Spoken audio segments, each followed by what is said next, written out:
حضرت علی رضی اللہ تعالیٰ عنہ نے ارشاد فرمایا، خاموشی ایک عظیم نعمت ہے، خاص طور پر اس وقت جب اختلافات زیادہ ہوں، آوازیں بلند ہوں، علم کی کمی ہو اور دلیل کی کوئی اوقات نہ ہو۔ حضرت علی رضی اللہ تعالیٰ عنہ نے ارشاد فرمایا، صرف پیسے کا ہونا رزق نہیں ہے، نیک اولاد، اچھا اخلاق اور مخلص دوست بھی رزق میں شامل ہے۔ حضرت علی رضی اللہ تعالیٰ عنہ نے فرمایا، اگر کوئی تم سے بلائی کی امید رکھے تو اس سے مت کرو، کیونکہ لوگوں کی ضرورت کا تم سے وابستہ ہونا تم پر اللہ کا خاص کرم ہے۔ حضرت علی رضی اللہ تعالیٰ عنہ نے فرمایا، جہاں عزت، سچائی اور خلوص نظر آئے وہاں دوستی کا ہاتھ بڑھاؤ، ورنہ تمہاری تنہائی تمہاری بہترین ساتھی ہے۔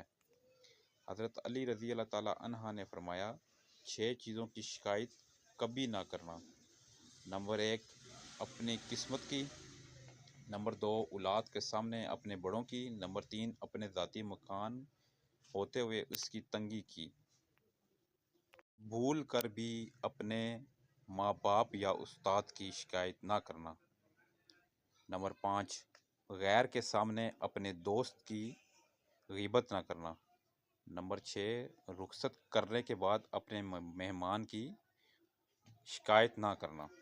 حضرت علی رضی اللہ تعالیٰ عنہ نے ارشاد فرمایا، 3 چیزوں کی محروم جو رہے گا، غصے والا صحیح فیصلے سے، جھوٹ عزت سے، اور جلد بازی کامیابی سے۔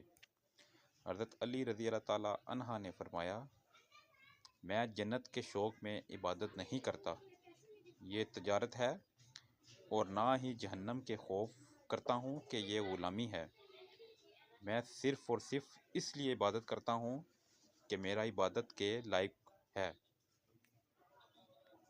حضرت امام حسن رضی اللہ تعالیٰ عنہ نے فرمایا، ضرورت مند کی جائز حاجت پوری کرنا 1 مہینے کے اعتکاف سے بہتر ہے، دین کی بات پھیلانا صدقہ جاریہ ہے۔ حضرت علی رضی اللہ تعالیٰ عنہ نے فرمایا، صبر کی 2 صورتیں ہیں، جو ناپسند ہو اسے برداشت کرنا، اور جو پسند ہو اس کا انتظار کرنا۔ حضرت علی رضی اللہ تعالیٰ عنہ نے فرمایا، زندگی جینے کے 2 ہی راستے ہیں، بھول جاؤ انہیں جن کو معاف نہیں کر سکتے، اور معاف کر دو